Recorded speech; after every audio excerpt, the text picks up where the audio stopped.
Намо Джьештхая Каништхая.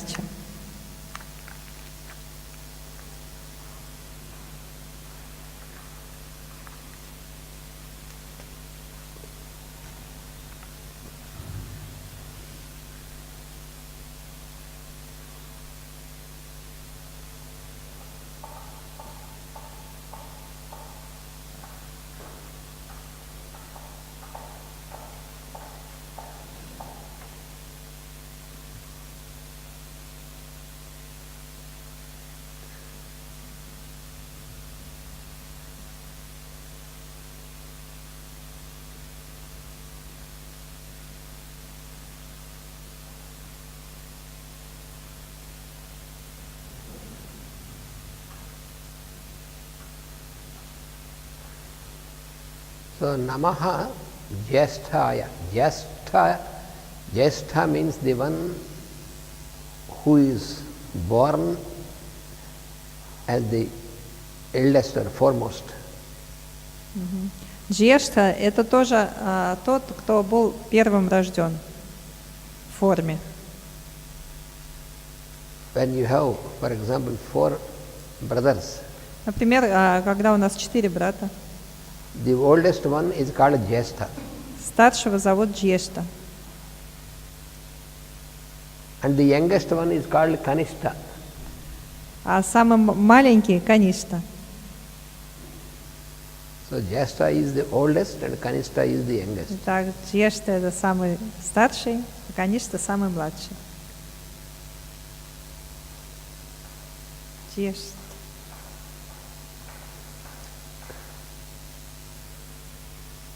So here,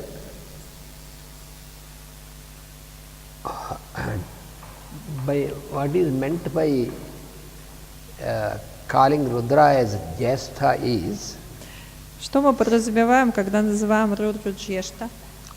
when we see somebody who is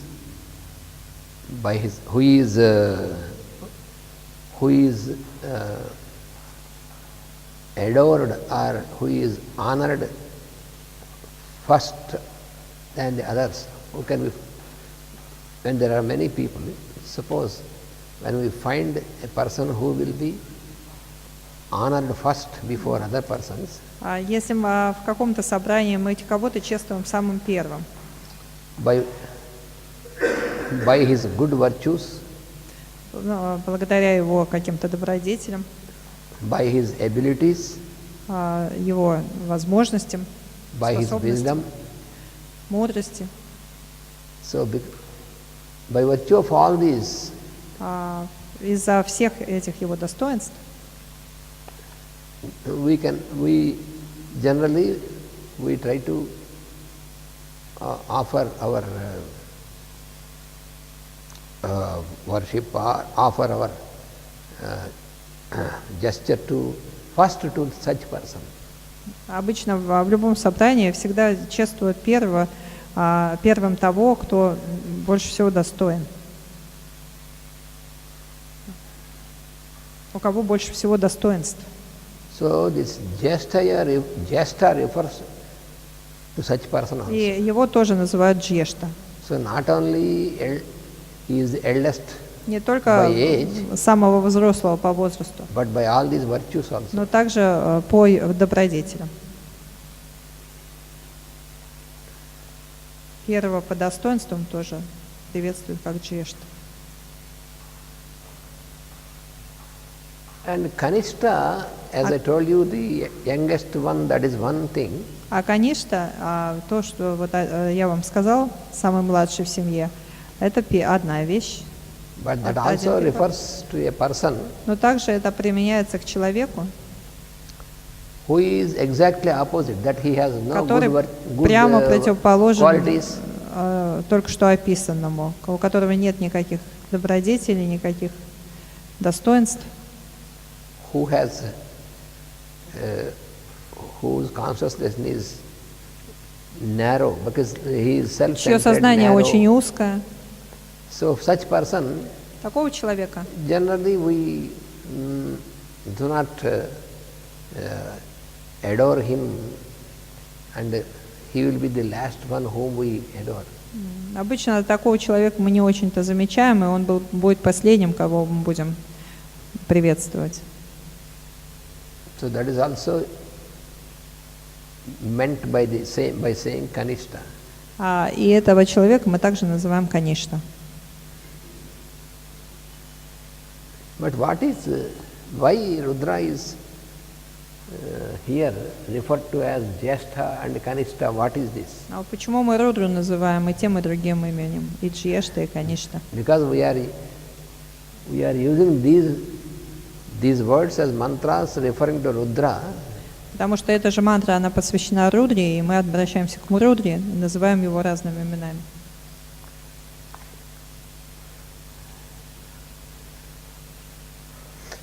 In the society, when we see Когда мы в обществе видим many people, много людей, naturally, when we find somebody of high qualities and если мы находим, естественным образом, если мы видим кого-то, high abilities and all these, обладающего очень большими способностями, с большими достоинствами, then anyway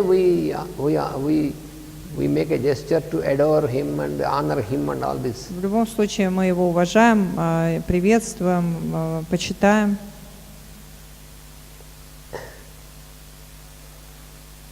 Generally, the tendency of most of the people is Обычно тенденция у всех людей такая, что большинства людей такая, что suppose there is a person who is high in the society by virtue of his position or something. Например, вот мы видим человека, который занимает очень высокое положение в обществе.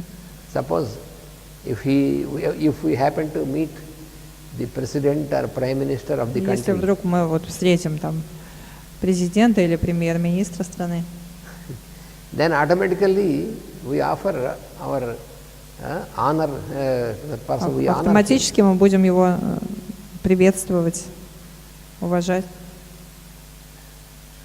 So then we can say that because he is high Потому in high что он position, занимает такое высокое положение, then you may think that, oh, I see the Lord consciousness in this person. Тогда мы можем сказать: о, да, я вижу, как в нем действительно присутствует Господь, сознание. Oh, this is not wrong, but Это не неправильно. but why immediately this also is said is Но почему в мантре сразу после этого высокого идет вот этот низкий?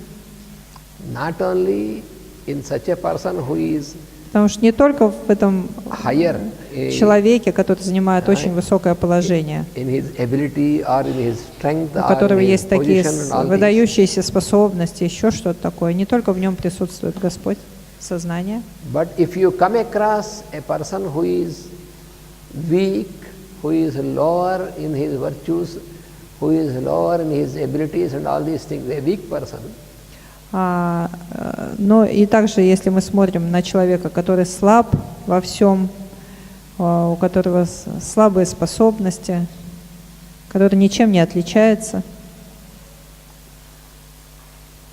in whom you don't find anything specially to honor him, человек, в котором мы не можем найти вообще ничего, чтобы его как-то отличить и как-то его приветствовать, почитать. in such a person also you must be able to see the Lord consciousness. Но даже в этом последнем человеке мы должны быть способными различить того же Господа сознания, который присутствует и в первом.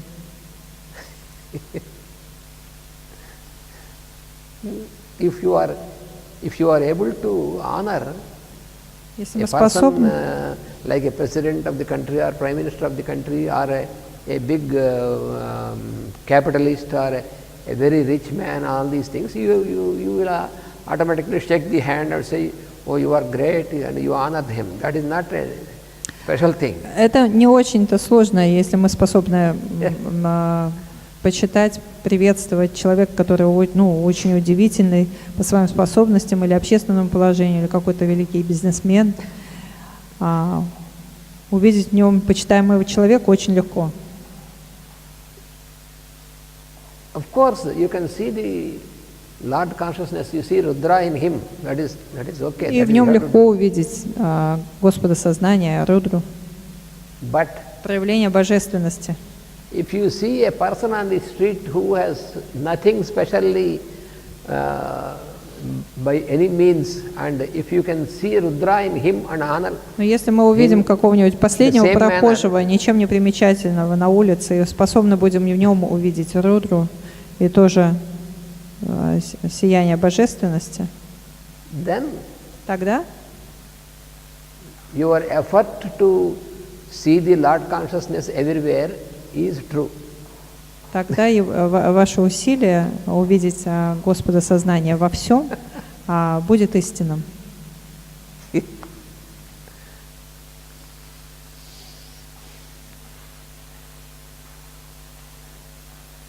So, in the Veda, you find true socialism. Таким образом, в Ведах мы находим настоящий социализм, истинный.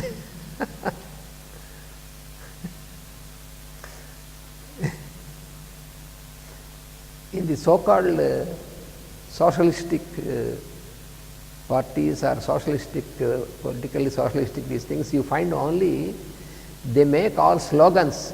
Oh, this is socialism, you must be, в тех странах, которые называются себя and all these things, but социалистическими, на самом деле это только голословные заявления. Никакого социализма истинного там нет. They can write big slogans everywhere. Они могут написать красивые слоганы везде. But that is you have to show this in your life naturally. Но на самом деле, чтобы быть истинным, нужно, чтобы это проявлялось во всех аспектах жизни. The socialism, the true socialism, истинный социализм should be seen in your daily life, in your attitude. Должен быть в нашей обыденной жизни, ежедневной, и в нашем отношении к людям. Otherwise, if you unite many socialistic groups and you say it is united socialist, but it doesn't mean Иначе, much. если мы соединим много социалистических групп и скажем, что это вот объединенные социалисты, то это ни о чем. That which is not really, truly standing as socialistic, that will not stay for a longer time. That will disappear. Весь этот так называемый социализм, он долго не протянется. So, we have seen how many big political parties and all these things. Мы видим столько разных политических партий с красивыми заявлениями. So this should be applied in your daily life. Но пока мы не станем все эти лозунги применять в своей ежедневной жизни, So you have many mantras in Veda. Мы не достигнем истинного социализма. Where you find real socialistic structure. А вот в Ведах и в мантрах мы находим истинно социалистические подходы. Sangachadvam samvadadvam samvo manansi janatam. That means let us walk together. А вот это мантра, которую мы произносим после обеда. Давайте вместе гулять, вместе работать, вместе разделять нашу пищу, вместе есть. Есть вот эти вот такие мантры в Ведах, которые об истинном братстве и единении. This particular mantra which I uttered now, Sangachadvam Samvadadvam, this mantra, it was very much used by the kings who were being the kings also. He were working with the people, like for example Janaka. Вот эта мантра о единении, она часто используется именно королями. he was a king initiate, Janaka. Использовались королями, ну, других времен, которые действительно пытались соединить свою судьбу с судьбой своих подчиненных. Был такой король Джанака, Who was a very virtuous king. который был очень добродетельным.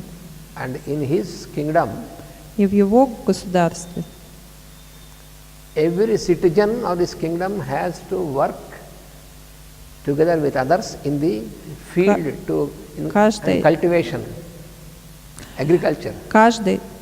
Каждый житель этого государства должен был работать, обрабатывая землю. So he himself, being the emperor of the kingdom, he every day he was also working. И сам он, in the field, будучи in императором cultivation with этого other people. государства, он каждый день выходил в поле и тоже работал вместе со всеми. So, along with all people, the king also was working in the field. Вместе со for всем agriculture, своим народом этот государь выходил в uttering поле this и mantra работал, произнося эту мантру. and living according to this mantra. Living Не according to только this. произнося мантру, но также и живя в согласии с заявлениями этой мантры, со словами этой мантры. And in his kingdom, В этом государстве nobody should avoid working in the никому не agricultural field. разрешалось избежать этой работы, уклониться от этой работы. Anybody who wants to skip away or avoid to work in the field of agriculture is not allowed to be in that kingdom. Каждый, кто пытался уклониться от этой работы, ему не позволялось жить в государстве, его изгоняли. That is a mark of group living. И вот это вот пример групповой жизни, жизни в группе. And you know, in that kingdom, nobody has personal property. All people can work together, all can share this. И в этом государстве все принадлежало всем вместе, ни у кого не было частной собственности. I cannot say this field belongs to me and that field belongs to him like that. Поле принадлежало всем, никто не мог сказать, что этот кусок земли принадлежит мне, а этот мне. This Janaka is the father of Sita, wife of Rama. Этот Джанака, он стал отцом Ситы, жены Рама.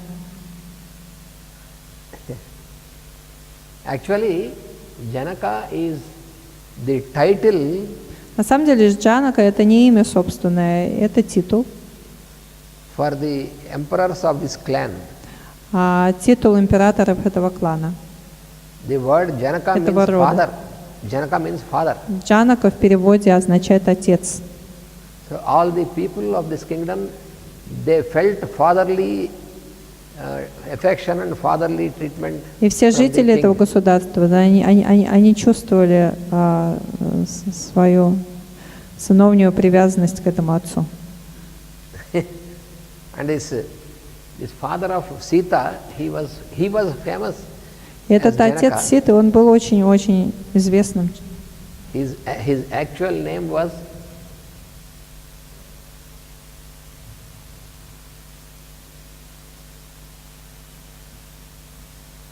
Siradhvaja. Его настоящее имя было Сирадхваджа.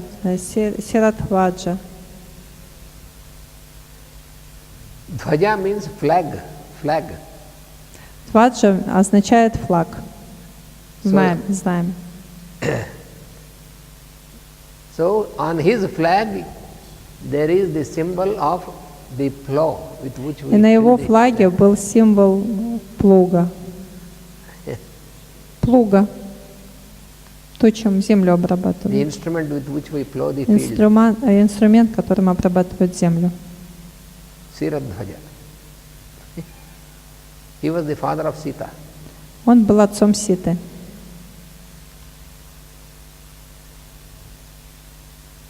So you can find in the Vedas and also in the Ramayana, and there you find true socialism. И в Ведах, и в Рамаяне мы находим истинный социализм.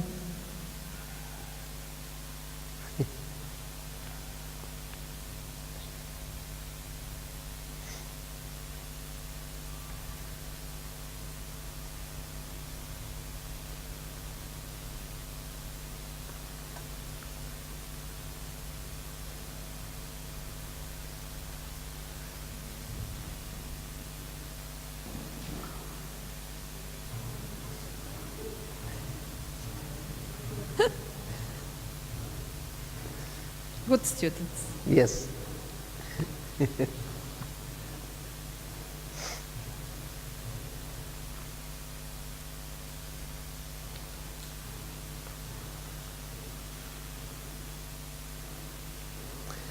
Most of the emperors, Большинство императоров, they were called Rajarshis. их называли Раджа-риши. In Treta Yuga, you mean? Их Yes. называли Рарши. Yeah, in Treta Yuga, and also there were Rajarshis in Dwapara Yuga also. Rajarshi means Раджарши. Raja, Raja means king, and also Rishi is here. Ananda Rishi. Krishna, is it correct written? Sorry, there is one letter missing. Rajarshi. Раджа-риши. Rajarshi. Raja means king, and Rishi means initiate. Раджа – это король, а Риши – это мудрец. Rajarshi means a king initiate. Раджа-риши имеется в виду инициированный в мудрость король. Инициированный в знание король.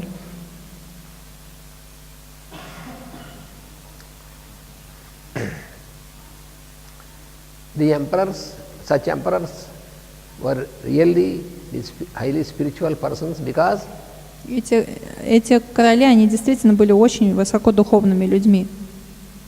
they deal with the people not just only on the physical level, but they see Потому them что они as управляли souls людьми on the soul не level. только на уровне физическом, но и на уровне души.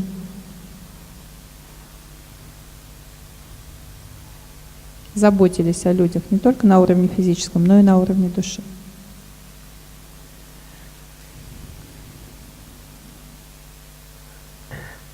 The father of Rama also was a Rajarshi. He was called Dasaratha. А отца Рамы, он тоже был такой, его звали Дашаратха.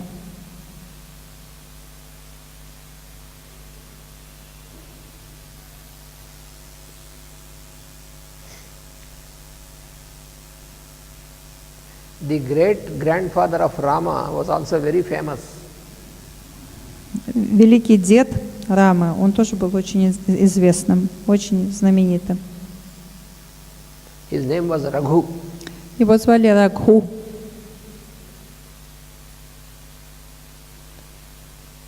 So the clan in which Rama was born was named Род, в котором родился Рама, он by назывался him. Рагху. So it is called Raghu Vamsa. Vamsa means clan. Это называлось Рагху Вамса или род Рагху. Even though there are many greater people, but he became very famous. He was also great king. Несмотря на то, что в то время было очень много очень удивительных, знаменитых людей, Рагху, он отличался от других, был еще более удивительным, знаменитым.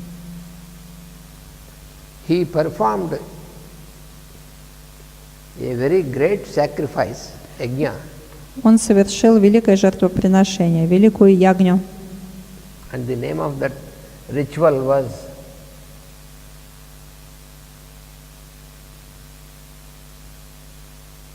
Visvajit. В то время этот ритуал назывался Вишваджит.